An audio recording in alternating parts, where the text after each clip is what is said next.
Salveta omnes. Hello, everyone. Welcome back. Thanks for joining me as we continue our coverage of Caesar's Gallic Wars. We pick up in Book 5, or at Section 25. Caesar has scattered his legions throughout Gaul for the winter.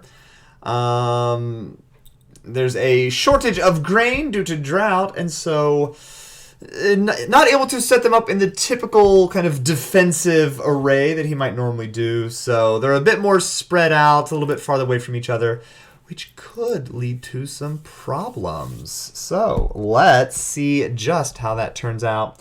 We'll pick up in Section 25. So, erat in carnutibus sumo loco natus Tasgetius, cuius maiores in sua civitate regnum obtinuerant. Obtinuerant, not a long E. All right, Caesar continuing with a lot of short sentences for us. Book 1 and 4 had a lot of long, chunky sentences. Here they seem to be a little bit shorter, which is definitely appreciated. So, honestly, you can take this in more or less in English word order. Just take it as it comes. There was in the Carnutes, among the Carnutes, in the highest rank born, Tasgetius, whose ancestors, or whose ancestors, it makes it feel like they're much older, whose, fathers, in their own region, had obtained rule. So, I'll do that a little bit cleaner, but there was among the Carnutes a person born in the highest rank, Tasgetius, whose, again, ancestors had obtained control, or obtained rule or reign in their own, or in perhaps in his region. So, this sounds a little bit like, kind of like what we saw with Orgetorix and Dumnorix and, I don't remember who the other one was, but back in Book 1, right? You have this leader of the Gauls. His family had been, his parents or grandparents or father or grandfather had been in charge of the region. You should take over complete control and become the king of your region, and then we'll take over all of Gaul. Well, Tasgetius is in a similar situation, right?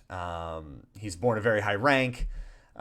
His parents have been rulers, so it makes sense that he himself is going to be a ruler. Let's see what happens to Tasgetius. Huic Caesar pro eus virtute adque in se benevolentia, quod in omnibus belli singulari eus opera fuerat usus, maiorem locum restituerat. So to this guy, dative here, referring to Tasgetius, so something's going to happen to him. Caesar does something to this guy, or for this guy. In exchange for his courage, that is Tasgetius' courage, and in exchange for his kindness, Tasgetius' kindness towards him, that is towards Caesar, because he had been a use, or he had been useful in all wars, kind of like by his singular work.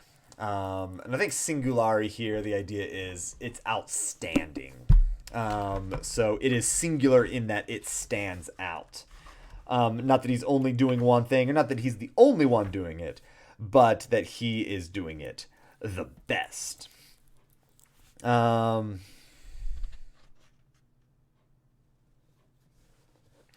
Is that how? God, that's right. This is how you want to do this grammar point. So I'm looking at the notes that Miller provides, and yeah, I guess it's like a super pluperfect that he wants in this situation.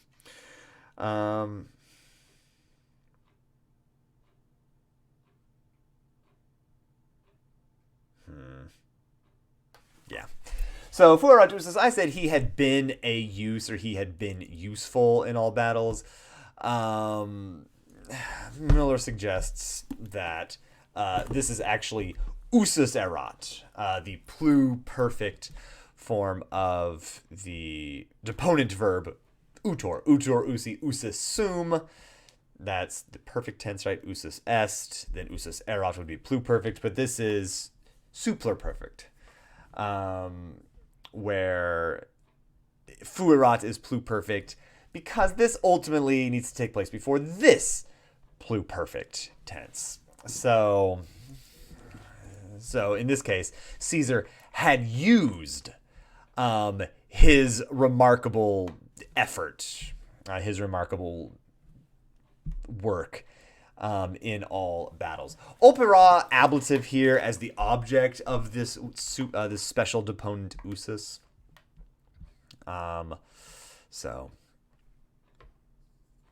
So that's what's going on there. I'm fine with that being like a super pluperfect. I'm just mad because I didn't pick it up on my own. I had to use notes for that, so I'm salty. So Caesar, to this man, so he's done something to this man because of his courage, because of Tesgetius' kindness or favors towards Caesar, and because Caesar had used his outstanding effort in all wars. So because of all of this, Caesar restored to him the location of his ancestors. So Tesgetius, his father was king, his grandfather was king, his great-grandfather was king, but he is just simply like a governor or an elected official, right? He's a deputy governor or something. Well, Caesar decides to make him king. He restores to him his ancestors' kind of rank. So, I guess in modern terms, that would be like making one of George W. Bush's daughters Queen of America.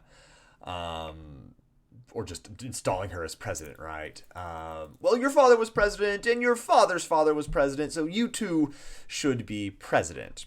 So that's what Caesar's done. You can imagine how people might take that if you're not, you have this duly elected official, and Caesar decides to just make somebody else in charge. So, tertium iam hunc annum regnantem, inimici multis palam ex civitate eas auctoribus, eum interfecerunt. So, tertium iam hunc annum regnantem. This is a weird little sentence. Regnantem is your direct object of interfecerunt, or it's a participle going with eum, which is the indirect object of interfecerunt. So, I didn't want to spoil it, but let's just dive right into it. Enemies killed him. Interfecerunt eum. So, enemies killed him, ruling now for his third year. Ruling now for this year, this third year. So, accusative of duration of time. As the object, or kind of time period off of regnantem, it's kind of weird to say. I would like an ablative of time when, but it's the object of regnantem. Ruling now this third year, his enemies killed him. And this is the kind of like the funniest part about that. Multis palam ex civitate eas auctoribus. Ablative absolute, you could say. With many actors, I'm going to say actors, conspirators perhaps. With many conspirators from his own state openly. So it's not just that like he had a bunch of like enemies and rivals and they just kind of got together and secretly killed him. No, they like openly, it kind of like what happened or what some people wanted to happen to the governor of Wisconsin, I think, where they like kind of openly plotting to like kidnap and kill the governor, which I don't condone. Don't get mad, Google or YouTube or whoever might be censoring this crap. It's open, right? These people are kind of like, yeah, Tesgetius shouldn't be king. Caesar shouldn't have done what he did. So let's take care of it ourselves. And so they kill him. Okay. Deferter eas eares ad Caesarem. This matter, this affair, this situation is brought, is carried, is reported to Caesar. Okay, nice short sentence. This is what the longest sentence was, that one maybe. So nice, simple sentences. A little bit easier to avoid getting lost as I say that. A little bit chunkier of a sentence. Ille veritas, quod ad plures pertenebat, nequitas eorum impulso deficeret, Lucium plancum cum legione ex Belgio caleriter incarnutes proficisci iubet, ibique hiamare, quorum qua opera cognorat tasgetem interfectum, hos comprehensos ad se mitra. And this is a weird sentence, I feel. It's very compact. In Latin, in English, we kind of have to unfold it a little bit more. So that guy, that is Caesar. So he, Caesar, having feared, because this pertained to several people, to several states, having feared that the state might revolt, might secede, I'd go with revolt, might revolt by their impulse, by their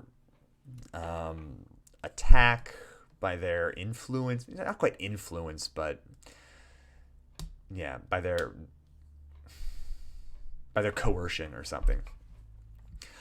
Fear clause here. So veritas, verb of fearing, taking ne plus a subjunctive.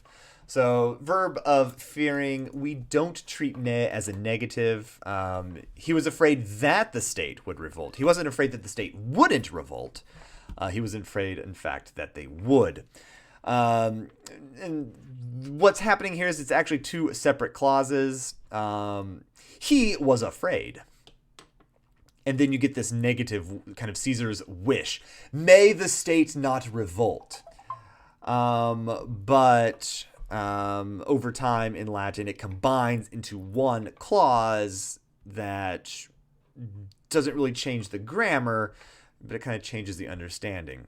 Having feared that the state might revolt from their compulsion, because it pertained to several people, what does Caesar do? Caesar orders Lucius Plancus with a legion to set out from Belgium quickly among the Carnutes, to set out into the Carnutes from Belgium. Again, you can kind of change these. You got three different prepositional phrases here. You can change them around the different orders as you want. He ordered Lucius Plancus to set out into Carnutes with a legion from Belgium, to set out with a legion into the Carnutes from Belgium, whatever, right? Ultimately, Plancus, a legion out of Belgium, is going to Carnutes. And he also orders... All right.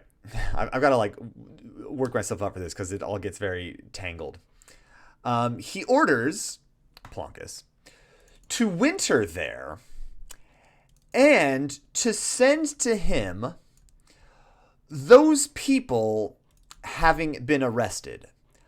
Those people by whose work he learned that Tesgetius was killed. So, very simply, he orders Lucius Plancus to go to the Carnutes, find out who killed Tesgetius, arrest them, and send them to Caesar. But Caesar does it with a relative, with lots of participles, I think, in this case, to kind of make the action much more succinct. So, to winter there and to send those people by whose work he learned Tesgetius was killed, send them having been arrested to Caesar. So hopefully you can see how that's going. I think it's very, again, compact. In English, we would use 5 different verbs, right? He ordered him to find out who killed Tesgetius, arrest them, and send them.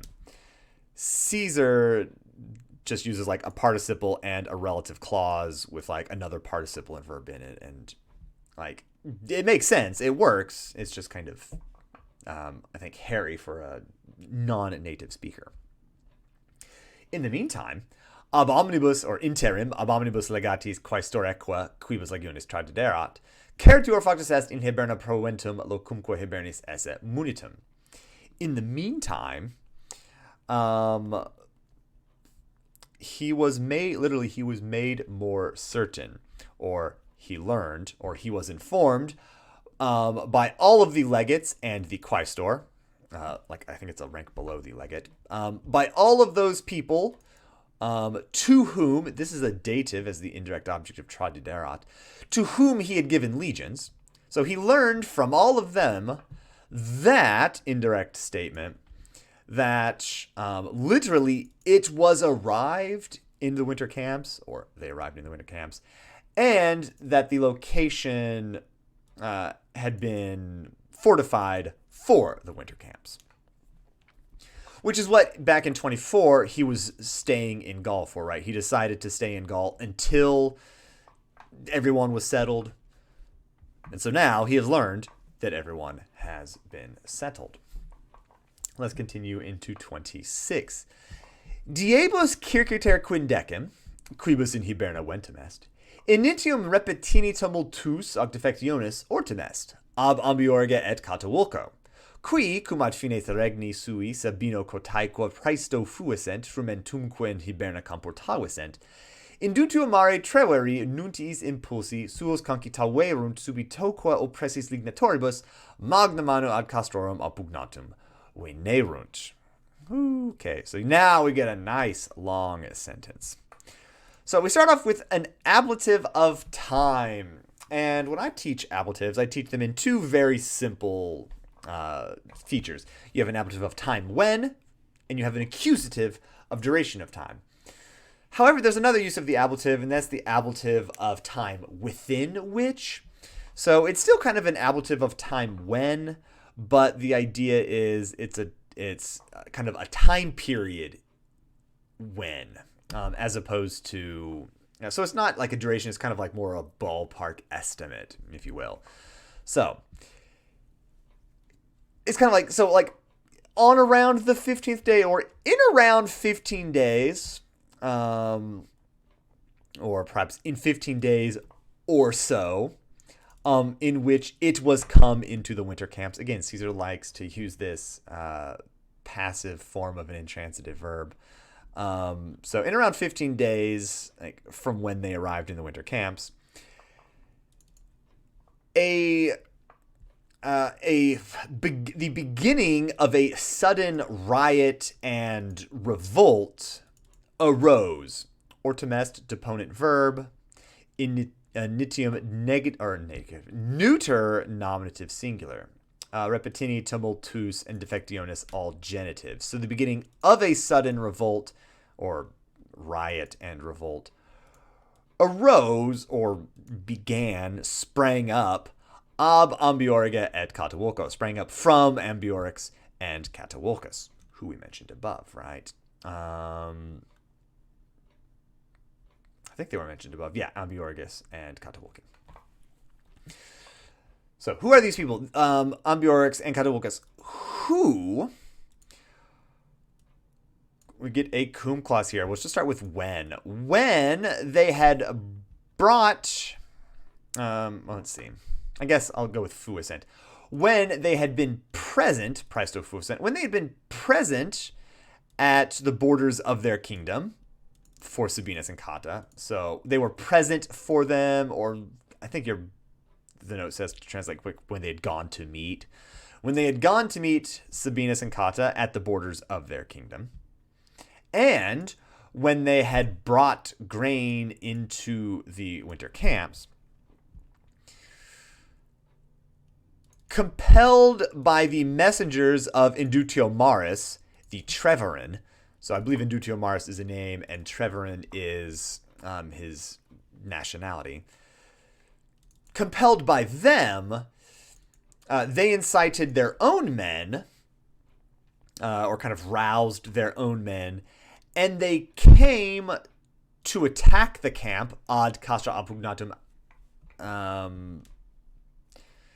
They came to attack the camp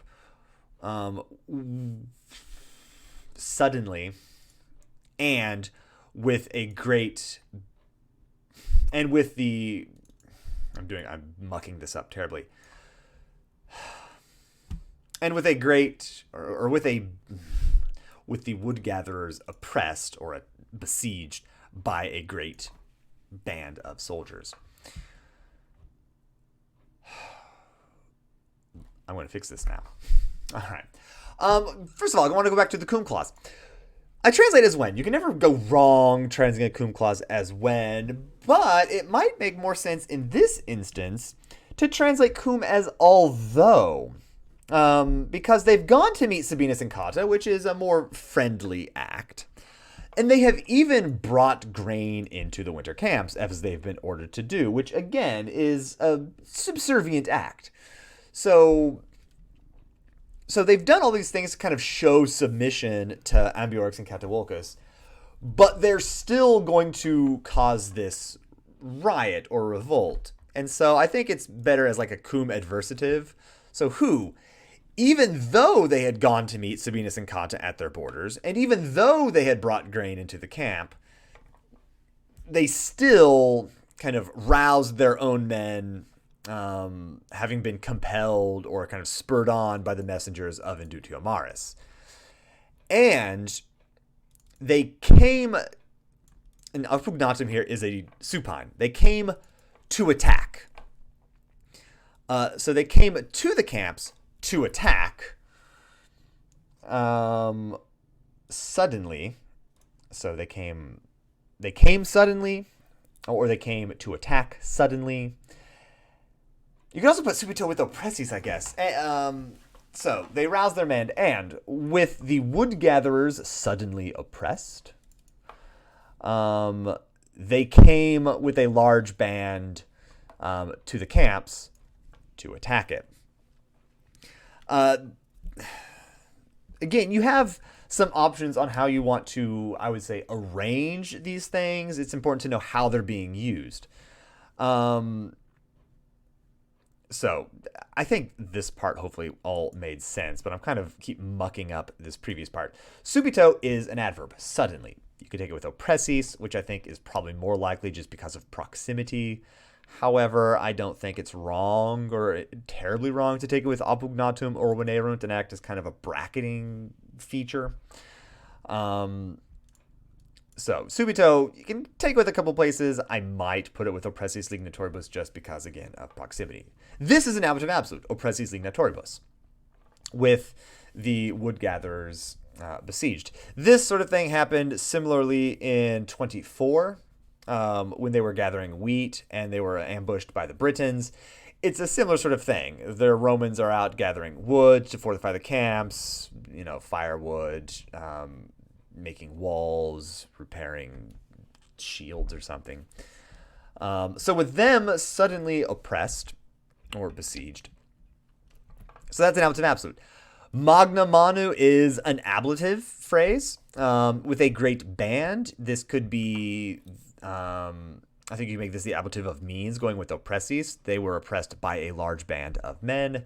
I think you can make this an ablative, probably an ablative of accompaniment without cum, going with venerunt. They came with a large band. You could probably take it with appugnatum. They came to attack with a large band. So however you want to put that ablative in there. Again, I'd probably put it with venerunt. I think if it were going with oppressis, you would have it bracketed by oppressis and lignatoribus. Caesar usually does a pretty good job of bracketing things in his sentences. So this is kind of a unit and there's nothing interrupting it. And then this is a unit, nothing interrupting it. That's a unit, that's a unit, that's a unit. So, ad castra is prepositional phrase. It's the, I'll say, object of venerunt. They came to the camp. And appugnatum is a supine, showing purpose. So they came to the camp to attack it with a large band, with the wood gatherers suddenly oppressed. So you have lots of different kind of ways to arrange this, to put them together. I would encourage you, you can do it kind of however you want, just as long as you know, this is an ablative absolute. This is an ablative of means or accompaniment. This is your prepositional phrase. This is a supine of purpose. That's just kind of the things to keep in mind. There's not one order you have to put them in. All right. Another cum clause. Cum celeriter nostri arma capicent, valumque adscendescent, atque una ex parte Hispanis equitibus emissis, equestri proleo superioribus fuissent, desperatare hostes suos ab accumulatione reduxerunt. So, we get a cum clause, and we get all of our, there's our subjunctives. We get 3 subjunctives here. We get capicent, ascendescent, and fuissent. And I do think this is going to be, I think it's just a simple when. You might be able to say since. When our men quickly grabbed their arms or seized their weapons, and when our men quickly ascended the ramparts, kind of climbed to the top of the walls for defense. And then we get an ablative absolute.